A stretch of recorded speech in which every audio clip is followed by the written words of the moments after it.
வணக்கம் தோழிகளே. நம்மில் பல இல்லத்தரசிகள் தினமும் காலையிலிருந்து இரவு வரை ஓயாமல் உழைக்கிறோம். ஆனால் நீங்க வீட்டுல என்ன பெருசா வேலை செய்யறீங்க என்ற கேள்வி நம்மை எத்தனையோ முறை மனதை காயப்படுத்தி இருக்கும். அப்படியான ஒரு குடும்பத்தில் ஒரு மகனுக்கு தன் அம்மாவின் உழைப்பு எப்போது புரிந்தது தெரியுமா? வாருங்கள் இந்த அழகான கதை மூலம் பார்ப்போம். ஒரு ஊரில் செல்வி என்ற இல்லத்தரசி இருந்தார். அவரது மகன் கார்த்திக் 8ஆம் வகுப்பு படித்து வந்தான்.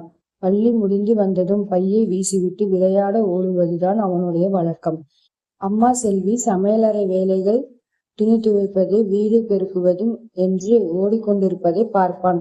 ஆனால் அவனுக்கு என்ன தோன்றும் தெரியுமா? அம்மாவுக்கு என்ன வேலை? சமைக்கிறாங்க, கொஞ்சோண்டு துணி துவைக்கிறாங்க, மற்றபடி அவங்களுக்கு என்ன பெரிய கஷ்டம் என்று தன் நண்பர்களிடம் பெருமையாக சொல்லுவான். ஒரு நாள் ஞாயிற்றுக்கிழமை. அப்பா வெளியே சென்றிருந்த நேரம். செல்விக்கு திடீரென்று கடுமையான காய்ச்சல் மற்றும் உடல் சோர்வு ஏற்பட்டது. படுக்கையிலிருந்து எழவே முடியவில்லை. அப்போது கார்த்திக் மதியம் கடுமையான பசி எடுக்க அவன் சமையல் அறைக்கு சென்று அம்மாவை கூப்பிட்டான். அம்மா படுத்தபடியே மெல்லிய குரலில், கார்த்திக், அரிசியும் பருப்பும் இருக்குப்பா, முடியல, எனக்கு ஒரு கப் சூடான ரசசாதம் வச்சு கொடுங்க, முடியுமா என்று கேட்டார். அம்மாவிற்காக சமைக்க துணிந்த கார்த்திக் சமையல் அறைக்குள் நுழைந்தான். அதுவரை அவனுக்கு அது வெறும் சாப்பாடு அறையாக மட்டுமே தெரிந்தது. ஆனால் அன்றுதான் அதன் உண்மையான பரிமாணம் அவனுக்கு புரிந்தது. சமைக்க தொடங்கிய 5 நிமிடங்களுக்குள்ளேயே அவனுக்கு வேர்த்து கொட்டியது. பாத்திரங்களை எங்கு தேடுவது என்று தெரியாமல் திணறினான். அரிசி எவ்வளவு வைக்க வேண்டும், தண்ணீர் எவ்வளவு ஊற்ற வேண்டும், உப்பு எவ்வளவு போட வேண்டும் என்று எதுவுமே அவனுக்கு புரியவில்லை.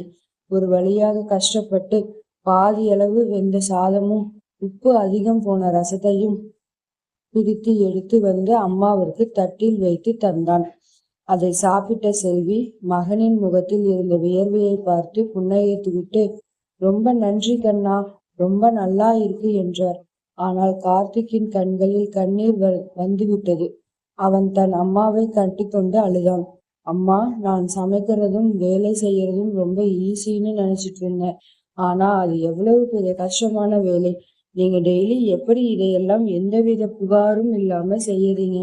நீங்க வெறும் வேலை செய்யல, இந்த வீட்டை உங்க அன்பால தாங்கி பிடிச்சிருக்கீங்க என்று மனம் உருகினான். அன்று முதல் கார்த்திக்கின் பார்வை முற்றிலுமாக மாறியது. பள்ளிக்கு செல்லும் முன்பு தன் படுக்கையை தானே சரி செய்வது, சாப்பிட்ட தட்டை கழுவுவது என சின்ன சின்ன வேலைகளில் தன் அம்மாவுக்கு உதவத் தொடங்கினான். பெண்களின் வீட்டு வேலையை என்பது சாதாரணமானதல்ல, அது ஒரு குடும்பத்தின் உயிர் நாடி என்பதை அவன் ஆழமாக புரிந்து கொண்டான். ஆம் தொழில்களே, பெண்களின் உழைப்புக்கு விலையே கிடையாது. இல்லத்தரசிகள் செய்யும் தியாகங்களுக்கும் அர்ப்பணிப்புகளுக்கும் கணக்கில் அடங்காதவை.